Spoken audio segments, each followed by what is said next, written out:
for each one. And our next speaker is Dr. Sali Atanga, and he's going to talk about rice post-harvest losses in sub-Saharan Africa, advances by the African-wide Processing and Value Addition Task Force. Dr. Atanga is Associate Principal Scientist of Grain Quality and Post-Harvest Technology, working with the AfricaRice Center in Benin. Before joining AfricaRice, he was a Senior Research Officer with the Institute of Agriculture Research for Development, Ministry of Scientific Research and Innovations. And he has been awarded for that also as a junior, right? Great. Welcome, and 15 minutes over to you.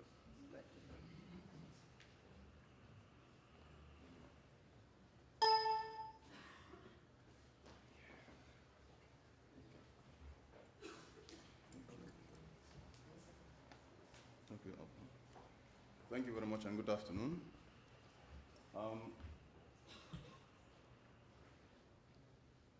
I will start. This is my presentation outline. I will try to talk about AfricaRice, my institute where I come from, its mechanism of operation. I will talk a bit about rice post-harvest value chain in sub-Saharan Africa. And then we'll talk about identification of points of physical losses and quantification of percentage physical losses. Why do I say percentage physical losses? You'll understand in my next slide. And also quantification of percentage grain quality loss. And using information systems, market information, and grain quality as factors in quantifying rice post-harvest loss in sub-Saharan Africa. AfricaRice is one of the 15 international organizations that form the Consortium for Agricultural Research. It operates using the CRP, that's the Global Rice Science Partnership, and also using the task force mechanisms. Task force mechanisms, there are 6 task forces. You have the breeding, agronomy, processing, value addition, mechanization, policy and innovation systems, and gender. The task force mechanism is actually a method we want to build critical mass around thematic areas to solve problems. Because Africa is quite vast, compared to the size of Europe, Africa is quite vast. And being able to solve the problems within this continent involving rice is a huge task. Therefore, there's need for us to concentrate our effort using this task force mechanism. Also, we develop what we call the rice sector development hubs. We have about 72 hubs across Africa, from Madagascar right up to Senegal. And the hub actually is like a laboratory where we test technologies and evaluate impacts. So that once the technology has been tested and is working, then other partners can pick up the technology and scale it in other areas. So this is really our mechanism of operation, three main mechanisms.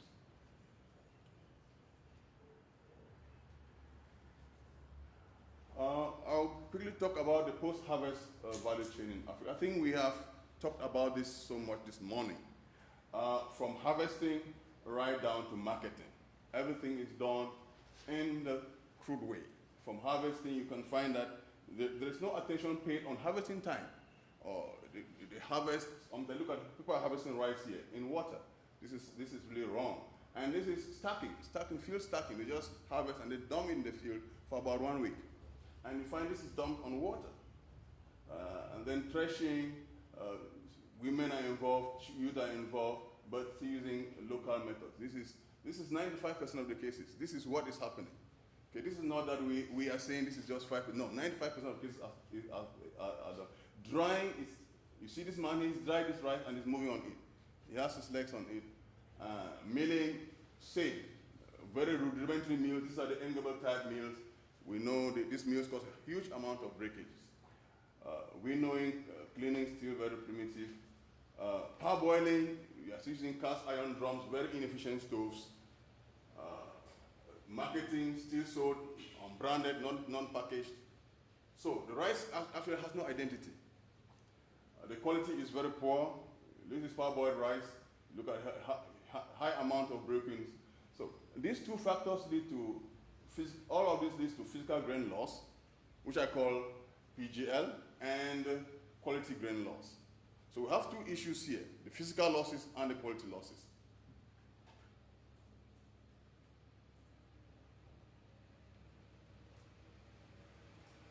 Okay. Now, based on this in mind, I came in and then I was asked to develop a protocol to quantify losses in sub-Saharan Africa. It was a huge task for me, and I said, I went through literature, looked, I didn't see any work in Africa on post-harvest losses. And also, the data that we had was really, really inconsistent. It was scattered, and we could not identify the protocol where it was used to get that data. So what we did was to actually get a protocol, develop a protocol for losses along the value chain. And we identified 9 critical points where losses could appear, physical losses could appear along the rice value chain. And so we looked at in each country, we selected 2 rice hops, which I showed you, per country. For 25 member countries, 10 farmers per hop. Then we looked at harvesting through drying, 3 meals per meal type per hop. And then for storage, we looked at 3 locations per hop. For parboiling, we estimated physical losses for soaking and steaming, and we're using 9 parboilers per hop. I don't know what I can do. But here the detailed protocol is found here. I don't know how I can get there. But if someone needs a detailed protocol, you can get it from there. Now for quantification of grain quality loss, this was a little bit more challenging to us. How do we quantify losses, the loss in quality along the value chain? So we looked at the percentage brokens. We looked at percentage broken fractions, choppings, and purities. This was the physical grain quality analysis. So we collected rice samples from the mills, carried out physical grain quality analysis at our labs. So these were all the mills in all the hops that were selected. So in the hops, we identified the rice, the meal type, and then we selected those meal types. Collected rice samples, analyzed for grain quality. And then we looked at mycotoxin, was also another issue, because if you've seen in the slides, we had people leaving rice in the fields for long. And if mycotoxin levels are high, that means that sample is supposed to be thrown away. So we consider it as a loss. And so we also we determined aflatoxin, fumosine, zinolene, and then the levels in locally parboiled rice and also in non-parboiled rice. And then we also looked at another factor, which was the prevalence of poorly parboiled rice. How much quantity of poorly parboiled rice is in the market? I would say most of the locally parboiled rice was of poor quality. And then, what I would like to say here that this PGL and QGL were estimated for both improved methods and farmers' method. So we at one side we're doing an improved method, and on another side we're following the farmers' practice, so that we can actually see the potential loss and the actual losses.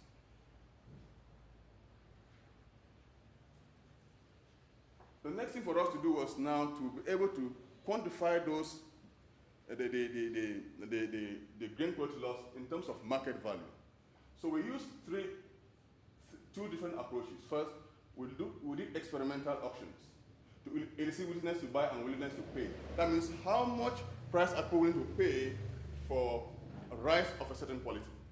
So we could get the price of that rice sample.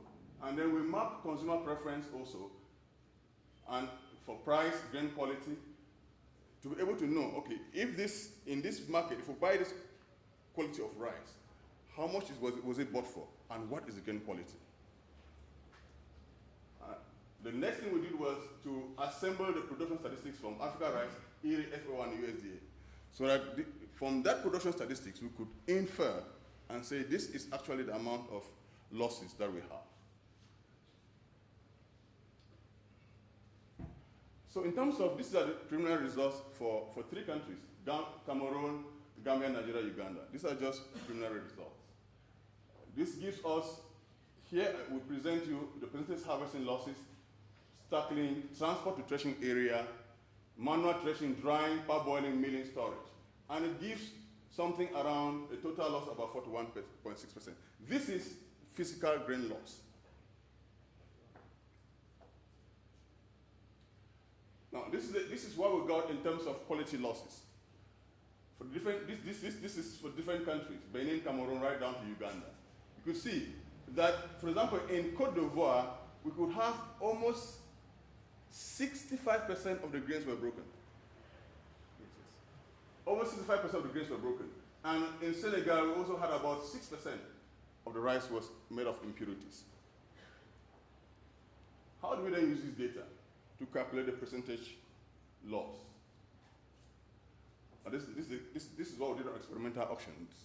On experimental auctions, we're looking at the willingness to buy when you upgrade the rice type.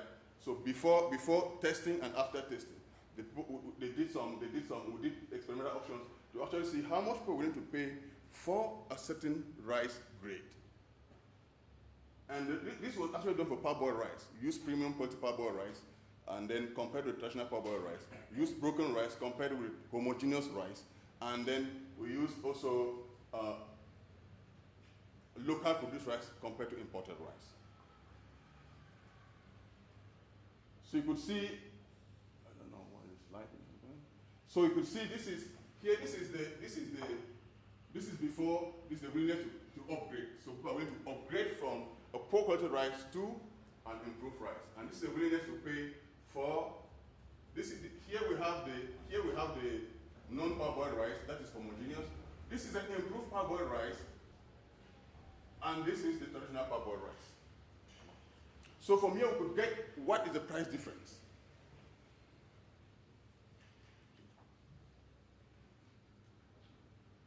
So these are preliminary results from head rice ratio, chalkiness, and on price per kilogram of white rice and parboiled rice. So these values these values can actually tell you that if rice is less than 60 kilos, if it's white, the price will be 0.6 kilograms. But if it's more than 90%, the price is 105 kilograms. These are results for Uganda. Parboiled rice, you can see the values. And then this is for chalkiness. So we'll get exact values, price values in Uganda for those countries. So if chalkiness is less than 5%, you have people paying $1.47 per kilogram. Meanwhile, if it's greater than 30%, people are just paying $0.7 per kilogram. These are the production statistics, for example, in Cameroon, Nigeria, and Uganda. Here, Uganda as an example. You should see that in Uganda, as I said earlier, in Uganda, in 2014, average paddy price was 0.314 per kilogram, while premium quality meal rice had a price of 1.26 per kilogram. This is how we calculated estimated quantitative post-harvest losses. In terms of, this is the post PGL loss for paddy. That is post-harvest loss for paddy. Was mainly we use the percentage grain loss multiplied by total production kilogram multiplied by the price of paddy. This was also done for meal rice and also for quality loss. So you see here, we said 100% times multiplied by the total production times the price of premium quality meal rice, and you subtract that from the loss that you are getting, which is the total production multiplied by the percentage premium quality rice and the price of premium quality rice, and then the price of broken rice. That could also be done for poor parboiling. Now, these examples show that in Uganda, if you look at those figures, in Uganda, for loss due to paddy, physical quality loss due to paddy, the estimated value was $93 million, for example. And then for meal rice, we had 29 million. No, the loss was $24 million as against $93 million. Meanwhile, for meal rice, it was $29 million against $209 million. So if you sum up the losses, it gave a total, and in terms of quality, it was $37 million. So you see that quality loss is also huge in Uganda. And this is, if you sum up all these three, it gives a total loss of about $91.5 million. So the expected revenue for rice production in Uganda for 2014 was supposed to be $303 million US. But the loss of $93 million gave a potential loss in 2014 of 30.15%. What we have done here is to use these three different aspects to be able to quantify losses at different levels. And we will do this for all the other countries in the sub-region. We received funding through the SAT-SC project, which is supported by the African Development Bank, from the government of Canada, and also I want to thank also our Process and Evaluation Task Force focal points in all member countries.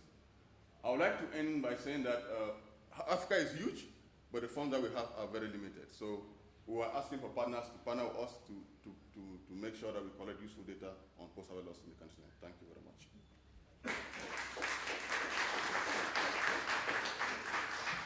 Any questions? One or two quick ones? Yes, please.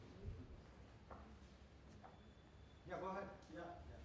I'm from Bangladesh. Yes. And thank you very much for this nice presentation. And you have mentioned that all the rice threshing, paddy threshing is almost a manual. You mentioned it's like about 95%. Yes. So in our Bangladesh experience, it is about 7%. It was earlier that it's lost, and because of the introduction of machines, now it is coming down to 2%. So there is 5% loss savings in there. So do you have any plan to use some of the appropriate machines for the smallholder farmers in that? Yes. We have developed some threshers. We have adapted some threshers from Erie, the acid thresher, which we are now promoting. We want to promote our scale in the fields. But this data was collected when those threshers were not yet in the field. So we are now moving ahead in that. Great. Thank you very much. This was very nice. It was great to hear, especially the quality aspect was very critical. That needs to be captured very well. Our next speaker is Dr. Augusto.